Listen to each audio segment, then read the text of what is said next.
장 10절부터 21절까지 말씀입니다. 사사기 8장 10절부터 21절까지 말씀입니다.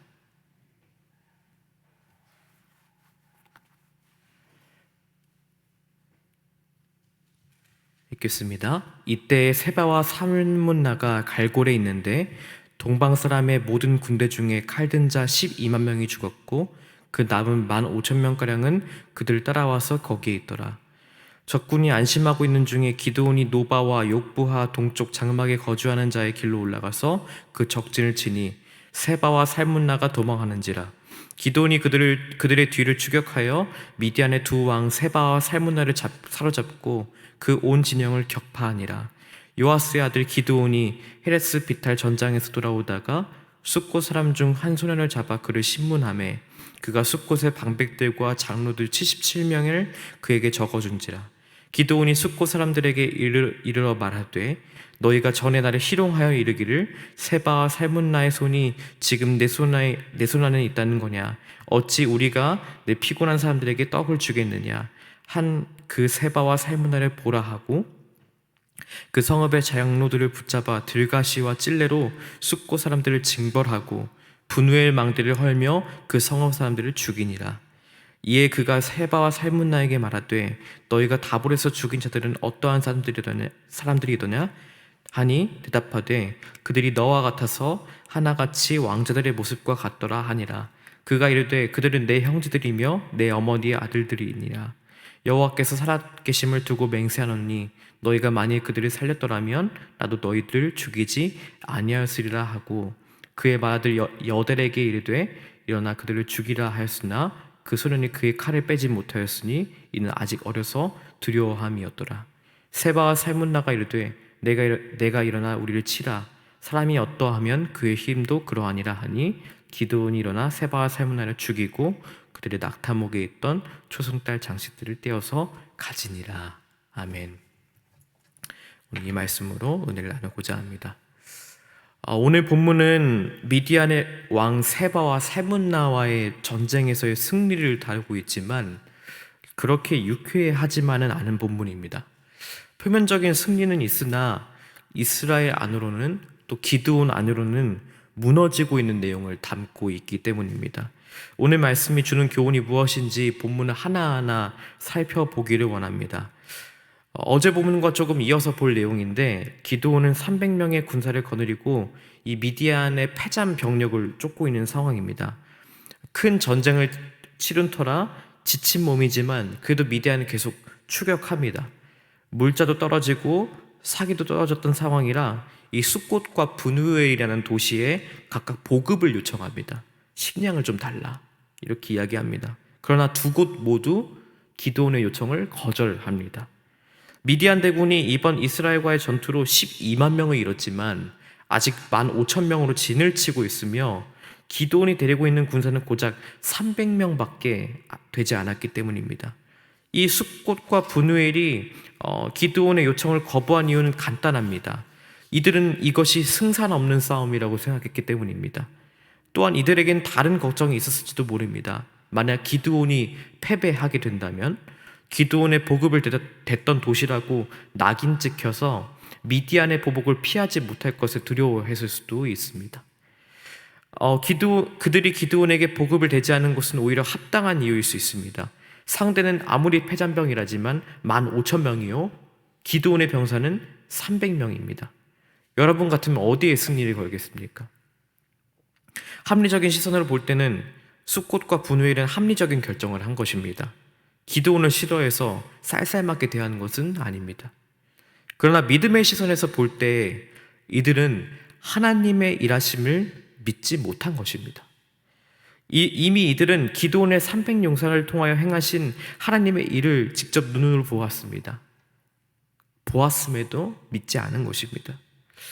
여러분, 우리의 믿음이 이와 같지 않은지 돌아보기 원합니다. 하나님의 역사하심을 보고도 나를 향하신 하나님의 말씀을 보고도 순간의 상황에 쉬 흔들리는 것이 우리의 마음입니다. 여러분, 우리의 마음을 하나님께 고정합시다. 그분을 신뢰하기 원합니다.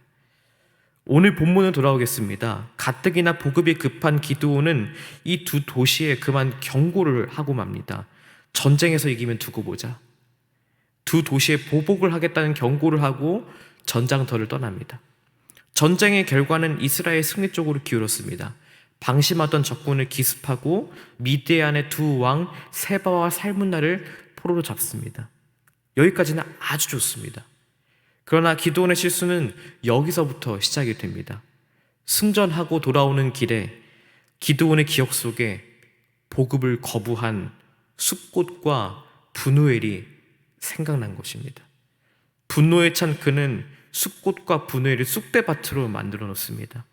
그리고 그 성 사람들을 마구잡이로 학살하는 만행을 저지릅니다.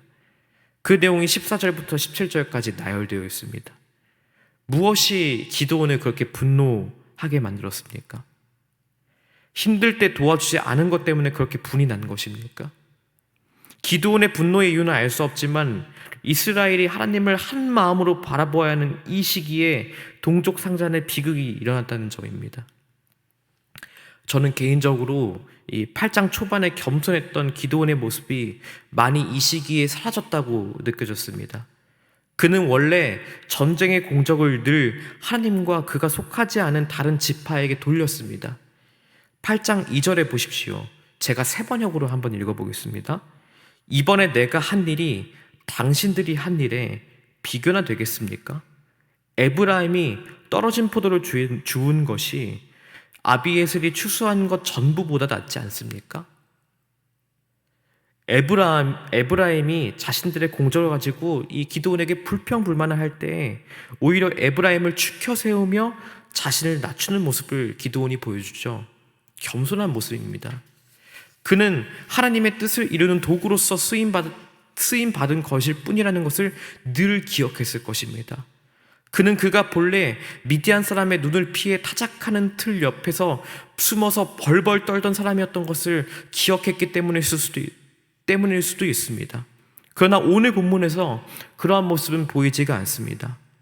겸손함을 잃어버렸다는 관점에서 볼 때 이 기드온의 행동이 숲꽃과 분우엘을 불태운 행동이 하나둘 이해가 가기 시작합니다. 미디안과의 전쟁에서 큰 승리를 만들어낸 전쟁 영웅인 자신을 불신했던 것이 못마땅한 것이 아닐까 싶습니다. 내가 이 정도까지 했는데 어느 정도까지 해야 나를 도대체 믿는 거지? 라는 서운함인 것이죠. 근데 이 서운함이 권력을 잡게 되면 남을 파괴하는 무서운 폭력으로 변하게 되는 것입니다. 기드온의 서운함이 어디서 생긴 것입니까? 전쟁의 전과는, 전쟁의 공로는 자신에게 있다는 생각에서 오는 것입니다. 하나님이 원하시는 뜻대로 살다 보면 사람들이 인정해주지 않을 때가 있습니다. 숲꽃과 분우엘처럼 인정해주지 않고 오히려 거부당하는 일도 생길 수 있습니다. 근데 기드온은 이 상황에 대해서 참지 못했습니다. 그 이유는 그가 겸손을 잃어버렸기 때문입니다. 모든 성공이 하나님이 아닌 내가 이루어낸 것이라고 여겼기 때문인 것이죠. 사랑하는 여러분, 저와 여러분은 기드온과 같은 선택을 하지 않기를 바랍니다. 우리에게 주신 복과 승리를 우리의 것인 양, 우리의 수고인 것처럼 생각하지 맙시다. 그릇된 오해가 생기기 시작할 때 우리에게 감사가 사라지고 원망과 서운함, 불평이 생기기 시작할 것입니다. 이것을 조심하기를 바랍니다. 기드온의 이후 행보도 엽기적입니다. 세바와 살문나를 칼로 못 잡는 자신의 아들을 시켜 죽이라고 합니다. 이에 세바와 살문나는 치욕을 느낍니다. 결국 세바와 살문나를 죽인 기드온은 그들이 갖고 있던 초승달 장식을 간직하는데요. 원래 이 적장의 물품을 전리품으로 가지는 것은 그리 이상한 점은 아닙니다. 흔히 있던 일입니다. 하지만 이 초승달 장식이 후에 큰 걸림돌이 되게 됩니다. 오늘 본문은 아니지만 26절, 27절을 보겠습니다. 제가 한번 읽어보겠습니다. 기드온이 요청한 금 귀고리의 무게가 금 1700세겔이요. 그 이외에 또 초승달 장식들과 폐물과 미디안 왕들이 입었던 자색 의복과 또 그 외에 그들의 낙타복에 둘렀던 사슬이 있더라. 기드온이 그 금으로 에봇 하나를 만들어 자기의 성읍 오브라에 두었더니 온 이스라엘이 그것을 음란하기 위함으로 그것이 기드온과 그의 집에 올무가 되니라 라고 되어 있습니다. 원래 에봇이라고 하는 것은 이 하나님께 가까이 가는 대제사장이 입었던 겉옷입니다. 그런데 이 에봇이, 이 거룩한 옷이 우상이 됩니다. 쉬운 성경에는 조금 더 쉽게 표현되어 있습니다. 27절에 제가 쉬운 성경으로 읽어보겠습니다. 기드온은 금을 가지고 에봇을 만들어 자기 고향인 오브라에 두었습니다. 그랬더니 모든 백성이 하나님을 섬기지 않고 그 에봇을 섬겼습니다. 그 에봇은 기드온과 그의 가족들이 죄를 짓게 하는 덫이 되었습니다 라고 말씀합니다. 여러분, 왜 기드온이 에봇을 그의 성읍 오브라, 자기의 거주지에 두었을까요? 에봇이면 마땅히 성전에 두어야 할 것 아닙니까? 기드온이 에봇을 만든 이유가 하나님께 나아가기 위함이었을까요? 아니면 자신의 공적을 지켜 세우고 드러내기 위한 것이었을까요? 후자였던 것이죠. 기드온은 자신에게 허락하신 승리를 자신을 지켜 세우는 데 사용하는 사람으로 변해버리고 말았던 것입니다. 성도 여러분, 오늘 말씀은 승리 이후에 어떻게 살아가야 하는지에 대해서 우리에게 반면교사로 잘 보여주고 있습니다. 기드온도 겸손했었습니다. 그에게 승리를 주신 것이 하나님이신 것을 믿었었습니다. 근데 점점 승리에 도취되어 자신을 드러내고자 하는 마음이 커지는 것을 보게 됩니다.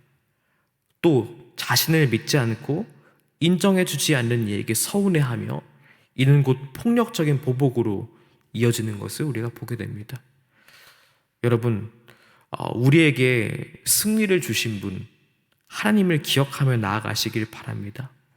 그래서 스스로 올무에 갇히지 않고 늘 겸손함으로 하나님 옆에 서 있는 저와 여러분 되시기를 간절히 바라고 기도하겠습니다.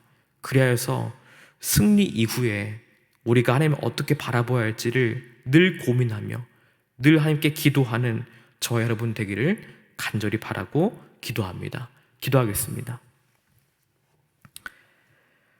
참 좋으신 주님, 감사합니다. 오늘 기드온의 모습을 통하여 우리에게 반면교사를 삼게 하시니 감사합니다. 승리가 임했을 때 오히려 더 위험한 순간임을 우리가 고백합니다.